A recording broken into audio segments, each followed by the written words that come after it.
FM26 may be out, but we still got 2 more episodes of the Liechtenstein challenge with Vaduz. Can we do it in the Champions League? Let's see.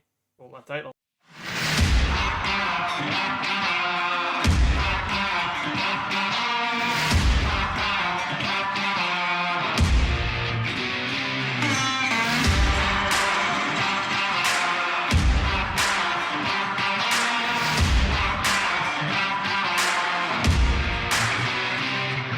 Welcome back, everybody, to episode 68 of the Liechtenstein challenge here with Vaduz.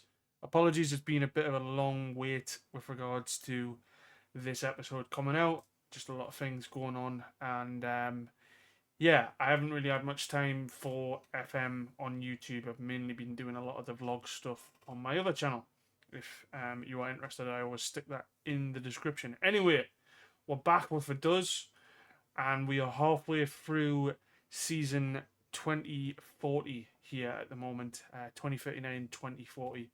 I'm going to go through the transfers that we've made, just going to show you the key ones, probably have a little bit of a rundown of the league season and go maybe not into too much depth and show you how we've been doing more in the Champions League, and also show you something with regards to the Champions League as well at the end of the episode. So, let's get into it, shall we? So, transfer-wise, I'm just going to go through some of the main transfers rather than go through every single one. We will start with some incoming. So, the first one in particular will be Patrick Diallo. I'm not sure if this guy was covered in the last episode for Vaduz, but we signed him from Mimosas in the Ivory Coast. A really good player, and is also starting to feature for us now. He's a crucial player for us going forward. Signed on a free, and the value is already going up for him, so I'm really happy with how things are going with Diallo. We brought back Royland Freund, although I'm kind of regretting this re-signing. And we probably overpaid a bit with 1.6 million, but I am potentially looking to get him out of the club because of Diallo and other defenders mainly. But has done okay ever since he came in.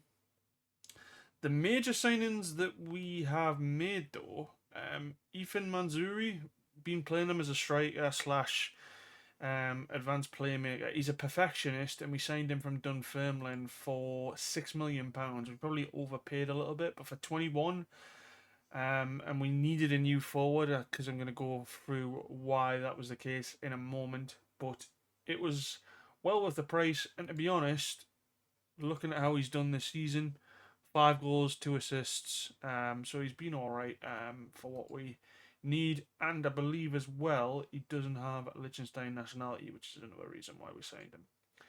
Then we picked up Juan Carlos Palacios from Real Madrid. He was in the reserve for quite a while. 24, a little bit more experienced than other players I would normally go for, but another reason why I went for him, along with the quality-wise, was Liechtenstein nationality is potential there. The only other major signings I would say is probably, Mikael Stauffer. We signed him from Young Boys basically because we needed a left back, somebody who was under 21 and a Swiss under 21 national. That allows him to be played without him being registered. So paid a little bit too much for him, but I think it was worth it in the end. Finally, the only other one who came in on a free is Caden Imba from Strasbourg. Another one basically being signed because of his non-nationality at the moment. So trying to get him into a Liechtenstein role for the future, and as well the personality of perfectionist really appeals to me. He's been okay, and I mean he's really doing well for a backup goalkeeper. His rating is probably going to be a bit average for a backup goalkeeper, but I think he's done all right, and he's somebody that's going to improve, so I'm going to keep a hold of him as long as I can. And the fact that also we might have goalkeepers leaving, it's a potential for him to step up and come in and do the business, basically. So in terms of outgoings, there's only mainly been 5 or so major outgoings. The first one you're probably going to notice is Doria, our Australian slash Italian striker. Basically, Feyenoord came in with an offer. We couldn't really turn it down. We only signed him for 105k and they paid 18 million for him. He hasn't been doing particularly well. The last 2 seasons, he was all right for us. Not really a consistent performer. Even though it says he's a consistent performer, I don't really agree with it. But 24, 18 million, I couldn't really say no. Um, a surprise, but Danny decided that he wanted to leave, and the fact that he got Liechtenstein nationality. A lot of the players that get Liechtenstein nationality, I tend to move them on because they will get more game time outside of Vaduz. And to be honest, Danny was coming to sort of like the end of the period at Vaduz. I mean, he could have stayed easily, but I don't think we could really turn that down for the money that we got and the fact that he's Liechtenstein makes it even better. Probably somebody you may remember from a few seasons back, Samba. We've played him a couple of times. Pretty much just came to the end of his time at Vaduz, and I believe he didn't want Liechtenstein nationality, so we sold him to Slavia Prague for a profit, 2.3 million there. I believe the only other major departure, and that is on loan, is Tim Schultz. When I can find him, yeah, he's gone to Genk. He wasn't particularly happy, and it's the reason why we brought in Stauffer as well. Yeah, I don't know what's wrong with him, but he decided that he wanted to leave. We may keep a hold of him in the end, but we'll see how things go. Um, in terms of other transfers, it's mainly, as you can probably see here, loans and freebies. Not particularly anybody that streams home that I need to show you. Um, yeah, so another transfer window where we sold more and haven't really paid. To be honest, I must admit there hasn't been any particular outstanding players that has made me want to spend all of my money. I've still got 71 million in the bank. Um, if I just have a quick look at the registration, because you'll have to excuse me, I haven't had a look at this in a while. We've still got 25 players in the team, so if we were to bring somebody in, we'd have to, yeah, basically remove a player. So I'm also being very cautious with that. I'll just give you a quick rundown of the finances. 42 million in the bank. With regards to FFP, we are fine at the moment, so we could probably spend about £30 million on a player if we really wanted to. Not that I really want to, and I doubt that budget is going to be spent anytime soon. But that's the transfers. I'm going to go into the league and the Liechtenstein Cup, and then once we are done there, I'm going to give you a rundown of how the Champions League is going and the little Champions League surprise at the end. This is how the league fixtures have been looking for the 2039-40 season, and you can probably see a lot of draws which have been really disappointing. Um, I would probably say the most notable result out of all of these is St. Gallen at home, beating them 7-2. Goals from a lot of players, including Nataman, Rambaldi, Lazarus, Manzuri, and Kaiser. It was 3-1 at half time, and we absolutely dismantled them, as you can see from here. Manzuri as well, getting a 10 in that game. It was pretty incredible, but just going off the start of the season, we didn't particularly get off to a good start, and by August, we had a number of draws. We weren't looking particularly good. In September, though, we did get a 5-0 victory against Young Boys, thanks to Nyestad, Korb, and Rambaldi, who's been doing really well for us since he came back to the club. Then it was a 3-2 victory away from home at Ville, but another disappointing start to October with 2 draws with Zurich and Basel. Yevedon beat us as well, which was quite a surprise. And then we went on a roll, which you can probably see here from the 23rd of October right up until January the 15th when Basel beat us 1-0. And to be honest, I don't think they deserved it based off the stats you can see here. After that, it was a 2-1 victory to Ville, and Zurich was a 1-1 draw. A lot of draws this season, which haven't been particularly great. But I have to say the St. Gallen result and probably the Young Boy results are the ones that stand out the most this season. But that is pretty much a breakdown of the Super League. In terms of the Liechtenstein Cup, we beat Esken Marin 8-0. it was pretty straightforward. Nothing really to see there. In terms of the semi-final, we've got Vaduz 2, so we're not going to be playing them. It's going to be either Shan or Balzers in the final, unless Vaduz 2 decide to beat us for some reason, which I can't see personally. But you never know. Stranger things have happened in the Liechtenstein Cup. In terms of the league, we are 5 points behind Basel.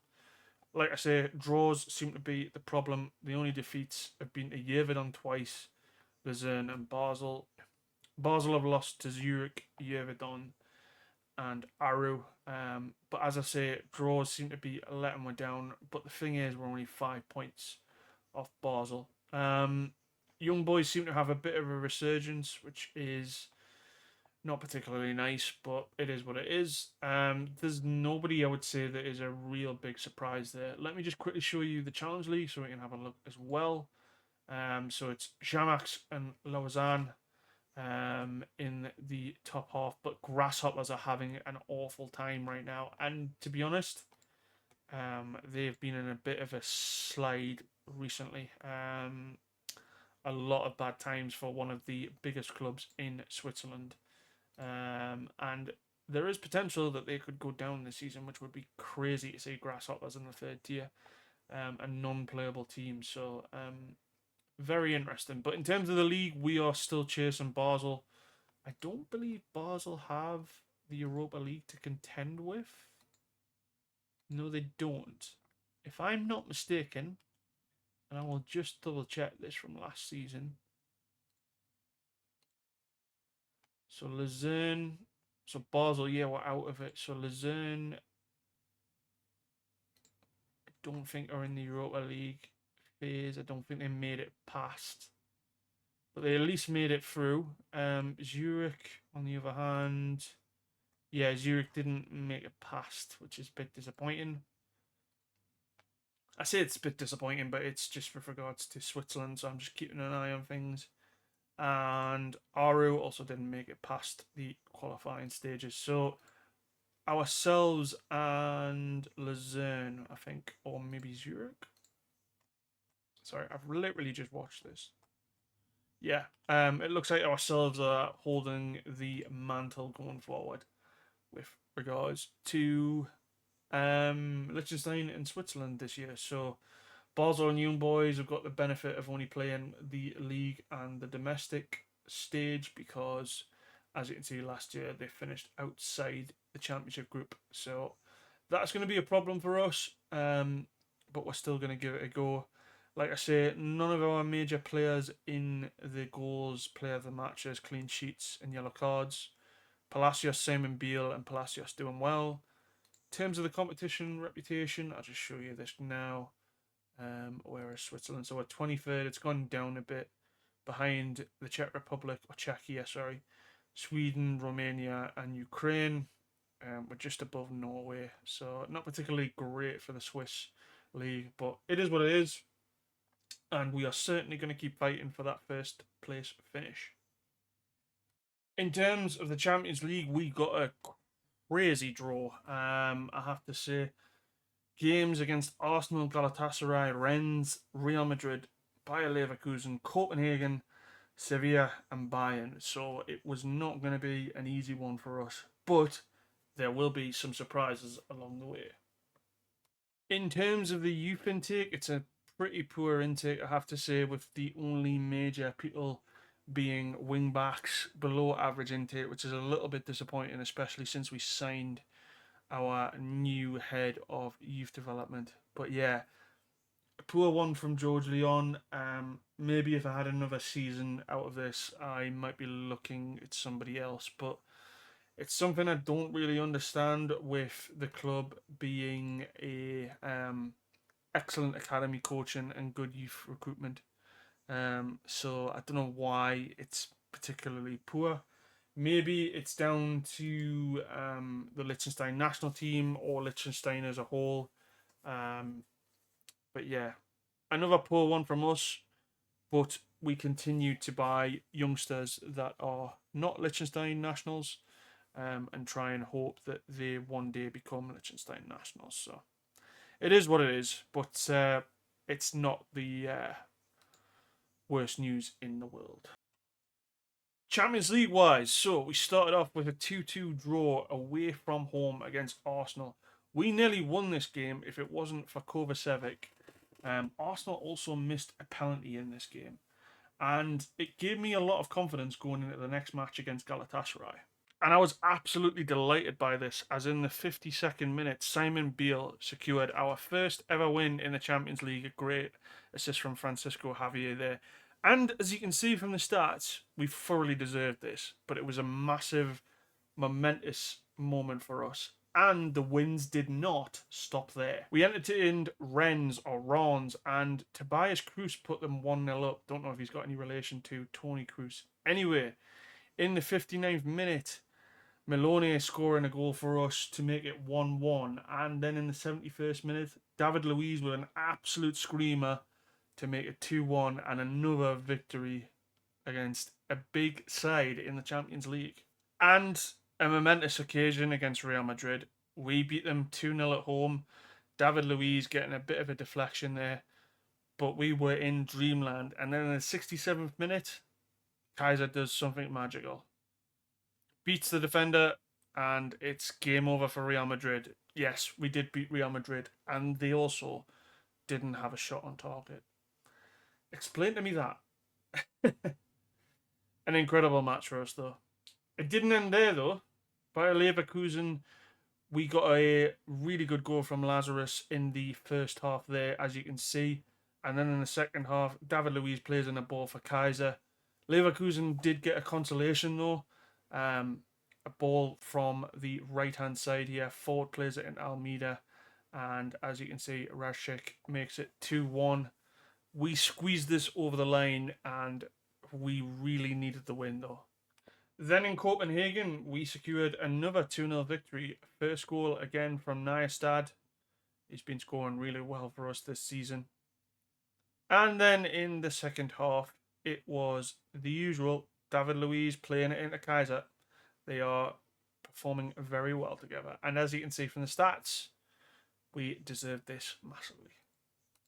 Unfortunately, in the last two games, and I don't know where this came from, because Sevilla themselves are 6th in La Liga.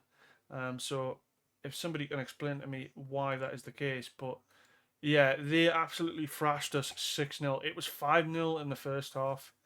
I made some changes, didn't matter whatsoever, and we got absolutely butchered by Sevilla. I wouldn't be surprised if they're going to potentially be a dark horse for the Champions League this season. I just hope we don't get them anytime soon. And unfortunately, we couldn't finish the Champions League phase on a win. Bayern secured a 2-0 victory at home. Dominated us with a 4-2-4. Really poor performance for us, especially when we played the likes of Leverkusen, Real Madrid, Rennes, Copenhagen and Galatasaray, and all got victories. It was really poor that we ended it on those two defeats. But yes, we have qualified for the playoff round. We finished 11th. We were only separated by goal difference or head-to-head. As you can see, -1. So if we'd maybe got a draw or beat Bayern, we could have finished in the top 8. But I just want to show you some of the teams that have missed out. So the likes of Celtic, Galatasaray as well. But Bayern, Rennes, Monaco, Leverkusen have all missed out. I really hope that we avoid a big team in the playoffs. I just don't want to play an English team as well. If we could get Copenhagen or if we could get Antwerp, that would be really nice. But we will see how it goes. In terms of the overall, we haven't got anybody in there in terms of players. Kabamba, who is a bit of a beast right now. He's only 22. He's still developing, and he's now worth 29 million. But yeah, the surprise I was talking about. So, we are going to do the Champions League knockout playoff round today. We are going to go through and show you the draw and see who we get. I have no idea. It looks like Hulk is going to be the ceremony host. But let's get this over and done with.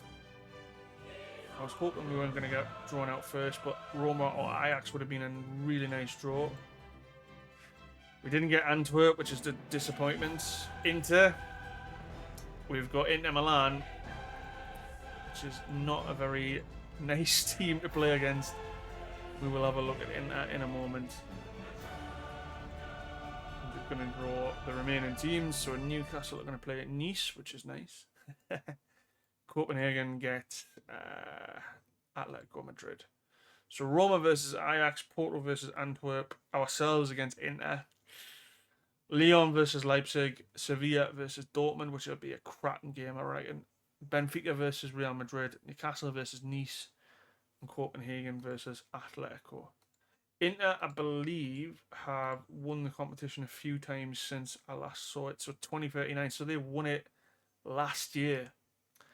And they are fourth in Serie A. They've been having a bit of a bad spell, I must say. Lazio have seemed to have taken over them. They had a really long period of dominance. It was between Napoli and then Milan for a little bit. Napoli fell off, and then Juventus had that 1 year, and then Lazio seemed to have took over. I'm not sure how, by the way, but anyway, it's nice to see a little bit of a competitive league. But Inter have got some incredible players. I believe they might have a couple of our